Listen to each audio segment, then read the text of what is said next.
everyone, it's Pastor Wagner again. Welcome to my video blog. This morning I want to do something a little bit different. This is probably going to be a little bit longer than the traditional 5-minute video blog that I do. I want to talk to you this morning about non-intervention foreign policy. This is something I'm interested in both as a Christian and as a minister, and also just as a concerned American, something that I follow a lot and I pay a lot of attention to. Anybody that knows anything about non-intervention probably has heard of Ron Paul. I'm a follower of Ron Paul.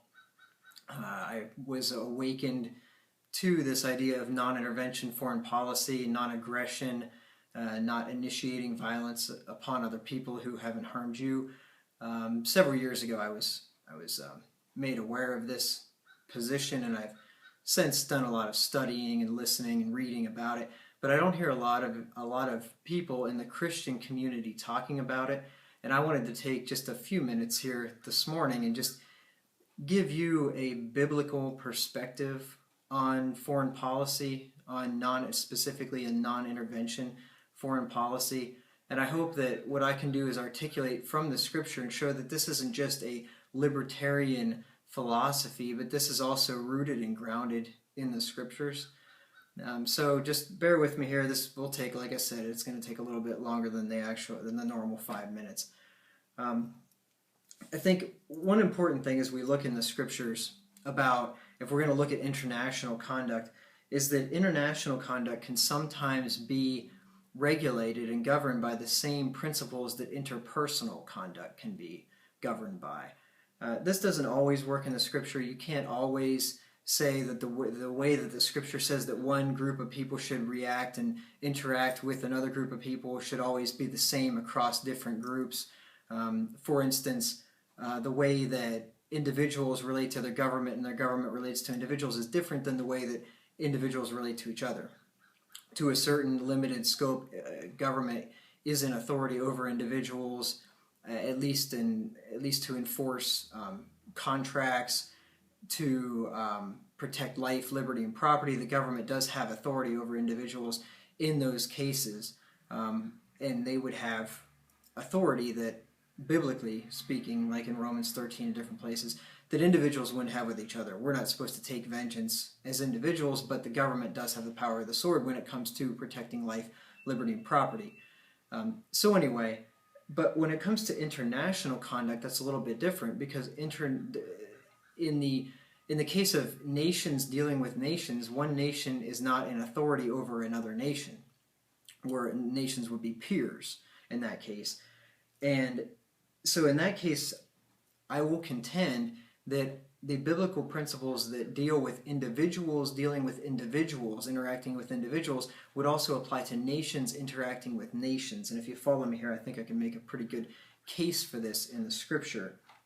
As we know, nations are comprised of individuals. Nations would be peers of each other. Nations in the Scriptures, and I'm not going to read all these Scriptures. I'm going to refer to them just in the interest of time. But nations are even referred to as individuals, such as the nations of Israel and Edom, which would have been the nations that came from Jacob and Esau, if you're familiar with the Scriptures there.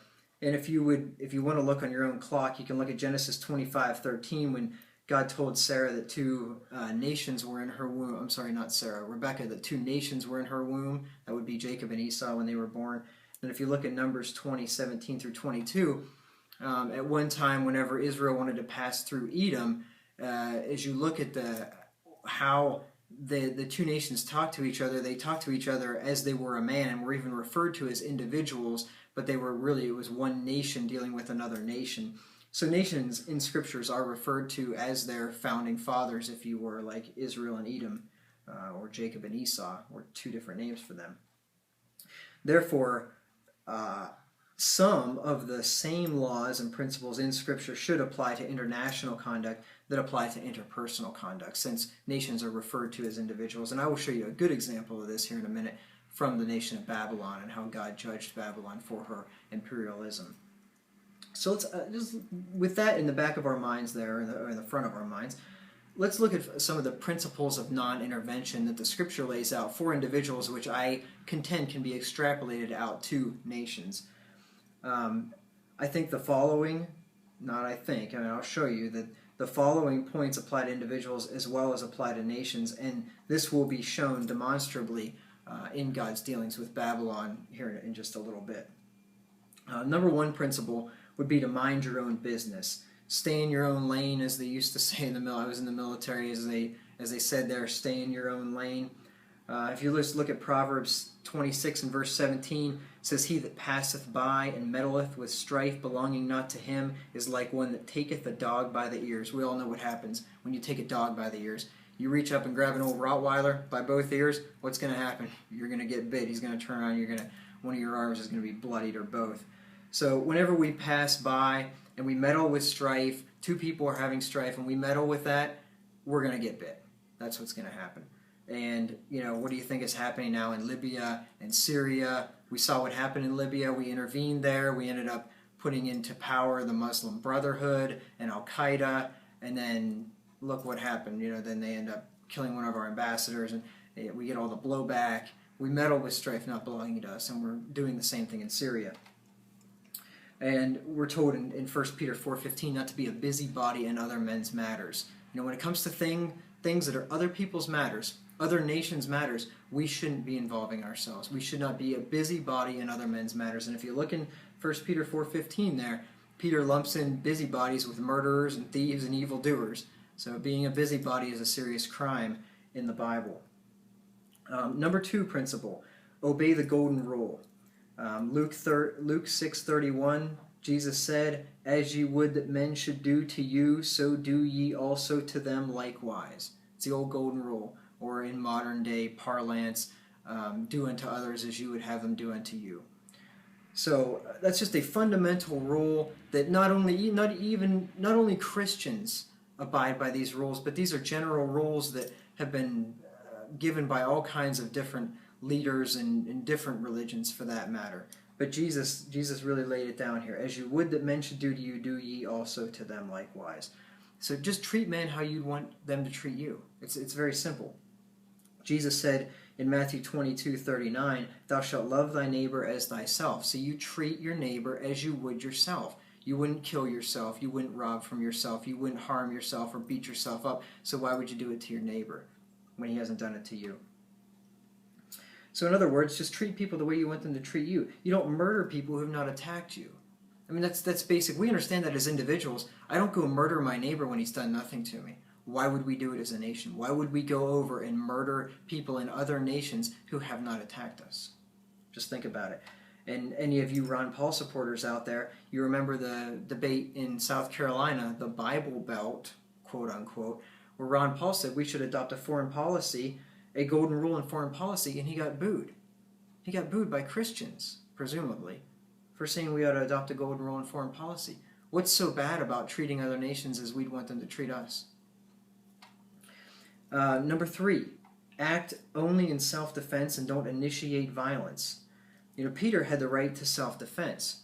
If you look in Luke 22, when Jesus, right before Jesus was ready to leave earth and go back up to heaven, Jesus gave his disciples these instructions. In Luke 22 and verse 36, he said, prior to that, when Jesus had sent the disciples out, he told them, don't you take any purse or scrip, which is a bag, don't take shoes, don't take food, just go and you'll be provided for. But Jesus says now in verse 36, "Then said he unto them, But now he that hath a purse, let him take it, and likewise his scrip. And he that hath no sword, let him sell his garment and buy one." So Jesus says if you don't have a sword, which would have been a defensive weapon back then, the equivalent of an AR-15 today. I mean, a sword was the number one weapon of defense. If you don't have one, Jesus says, sell your garment and buy one. He's obviously telling them that they're living in dangerous times. They need to have a weapon of defense. And if you don't have one, go so far as to even sell your clothing to buy one. And he said that in verse 38, and they said, "Lord, behold, here are 2 swords." And he said unto them, "It's enough." So you got 2 swords, you got enough. You got 2 weapons of defense, that's enough, Jesus says.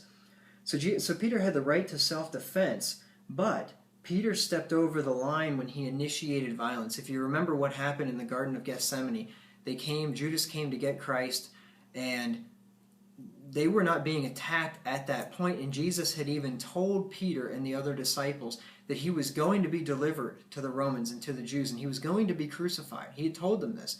So this was the will of God, and Jesus had prayed for the will of God. And Peter drew out the sword and smote off Malchus, the servant of the high priest's ear. He smote off the guy's ear, probably aiming for his forehead and missed, my guess would be. Peter initiated violence. He defended a man that could have defended himself. See, that's different. It's one thing if Peter was defending his child or his wife that could not defend themselves. He was defending a man that could have. Jesus said he could have called down 12 legions of angels. And Jesus rebuked Peter for it, if you remember. And you can read about that in John 18. But Peter stepped over the line, John 18, 10 through 11, when he did that, and he was rebuked for it. But Peter had the right to self-defense. Now let's look just briefly, and I'm going to finish up here, at Babylon. Babylon was a nation. It was one of the world empires. It was the fourth world empire. You had Egypt, you had Assyria, it was the third. Egypt, Assyria, Babylon, Medo-Persia, Greece, and Rome. So, anyway, Babylon was a world empire and was an imperialistic world empire, just like the world empire that us Americans are living under. And I want you to notice here some things back here in the minor prophet of Habakkuk that Babylon was censured by God for, and just see if it's not the same types of things that all empires do and that we, likewise, are involved in doing. In Habakkuk, and I'm going to read Habakkuk 2, 5 through 13, and I'm going to make some comments here. But in Habakkuk 2:5, God is speaking to the Chaldeans here, to Babylon, and he says, Yea, also, because he transgresseth by wine, he is a proud man, he keepeth not at home, who enlargeth his desire as hell, and is as death, and cannot be satisfied, but gathereth unto him all nations, and heapeth unto him all people. So notice some of the things here that the Chaldeans were censored for. Number one, he was referred to as a man. See, he refers to the nation, the Chaldeans, as he. You notice that, because he transgresseth by wine. He is a proud man. So you see how nations are referred to as men? That's why I say that the same principles that refer to men also are binding upon nations as well. But it says here that he didn't keep at home. You notice that in verse 5, he keepeth not at home. Yeah, that's what all empires do. They don't keep at home. They spread themselves abroad, and they go and they meddle in other nations' affairs. See, Babylon was censored for that, not keeping at home. He could not be satisfied. He had to keep conquering other nations and people. You see that? Who enlargeth his desire as hell and as death, and cannot be satisfied, but gathereth unto him all nations, and heapeth unto him all people. This was an imperialistic empire, gathering unto him nations and people. He could not be satisfied. What do you think we're doing here in the United States? See, this is condemned. This type of behavior of nations is condemned by God. They took what was not theirs. Look at verse 6, the next verse. Shall not all these take up a parable against him, and a taunting proverb against him, and say, Woe to him that increaseth that which is not his. How long? And to him that ladeth himself with thick clay. He taketh that which is not his. See, he's stealing other nations' things and resources, other nations' lands that are not his. You see, is that not what we're doing? They did violence to others. Look at verse 8. Because thou hast spoiled many nations, all the remnant of the people shall spoil thee because of men's blood, and for the violence of the land, of the city, and of all that dwell therein. So they spoiled many nations, and they had men's blood on their hands. They were out there destroying other nations and had blood on their hands, just like we've done to Afghanistan, to Iraq, to Libya. Next is going to be Syria, probably Iran after that. They were censored for these things. And they coveted. Babylon coveted. It says in verse 9, Woe to him that coveteth an evil covetousness to his house, that he may set his nest on high, that he may be delivered from the power of evil. So they coveted, and is that not what all empires do? They covet more land, more stuff, more power, more wealth. See how Babylon was condemned for the same thing that we here in the United States are doing? And they killed people, lastly, which was a sin. In verse 10, it says, "Thou hast consulted shame to thy house by cutting off many people." Cutting off is another way of saying to kill them. "By cutting off many people, and has sinned against thy soul." Babylon had a lot of blood on her hands and was guilty before God. Now, no government, and this is going to be my last point here, no government has the right to make its citizens kill other people who didn't attack them. I don't have the right to go kill my neighbor, and therefore no government has the right to tell me to do that. Granted, we are supposed to obey government in a limited scope. That is true. Romans 13, 1 Peter 2, 13 through 17, we're supposed to obey every ordinance of man for the Lord's sake. But there's a limit to that. We're only obliged to obey as far as they're exercising their legal and legitimate authority. When the government is breaking its own laws, its own constitution, we are not obliged to obey that government whenever it's not doing what it's supposed to do. Government is supposed to punish evildoers and praise them that do well. When it's punishing those that do well and praising evildoers, that government therefore is not doing what it's been instituted to do. It's not obeying its own laws. And furthermore, we must obey God rather than men. We must not obey government when they've demanded of us to do something that is forbidden by God. And I will read this verse, Acts 5 and verse 29. Acts 5 and verse 29. We read these famous words by Peter. Every Christian ought to memorize this verse. Acts 5 and verse 29, "Then Peter and the other apostles answered and said, We ought to obey God rather than men." When it comes down to it, if it's a choice between obeying men or governments or God, we obey God. If governments tell us to do something that God forbids, we obey God and we don't do it. If government tells us not to do something which God requires of us, we obey God and we do it, and we defy the government in that case. We obey God rather than men. A government, therefore, cannot compel a person to kill another person. If my government told me to go and kill my next door neighbor who had done nothing to me, of course I would refuse. I would not do that. I have to obey God rather than men. I cannot murder somebody in cold blood. I can't murder somebody. It's one thing to kill in self-defense to save your own life. It's another to murder in cold blood. If a government told me to do that, I can't do that. I wouldn't do that to my neighbor. Well, therefore, a Christian can and should resist any order by a government to kill a person in a different country that hasn't attacked him. What's the difference? If my government tells me to go over and kill a Syrian or kill an Iraqi or an Afghani or an Iranian, if my government told me to do that and they have not attacked me first, what's the difference between if they tell me to do that or if they tell me to kill my next door neighbor? Neither of those people has attacked me. Therefore, I obey God rather than men. We cannot do something. We cannot kill a person, no matter if it's across the sea thousands of miles away or if it's across the hallway. It doesn't matter. Murder is murder. We cannot do that. So I hope that I've laid out a good biblical presentation, a biblical defense of non-intervention foreign policy.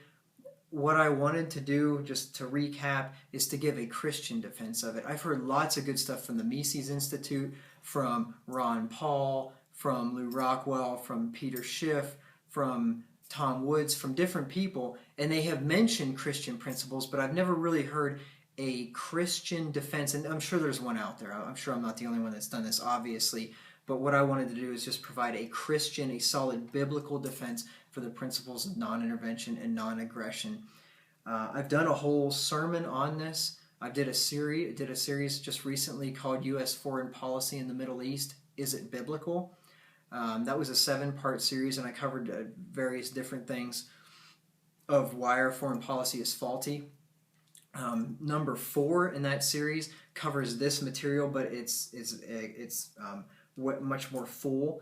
I showed a lot more verses and a lot more proof and spoke for over an hour on it. If you're interested in that, I'll have a link at the bottom of this video where you can go. You can look at that. I would encourage you to share this video with friends, especially with Christian friends. There are a lot of Christian conservatives out there that really don't understand the principles of liberty and libertarianism. They don't understand the principles of non-aggression and non-intervention. I think that this is so important that Christians understand this today. So I would encourage you to share this video with Christians, whether they be of a libertarian leaning or of a conservative leaning or whatever it may be. and share this also with libertarian friends that may not be Christians so that they can see that this is a Christian doctrine as well. So thanks for listening. I hope this was beneficial, and I pray that that this will be blessed by God to the edification of His people, and hopefully to save this country from continuing down this terrible path that we are in intervention and imperialism and setting up this empire which is unsustainable, which is going to end up crashing down like a house of cards. So thanks for your time, and I'll talk to you again next week.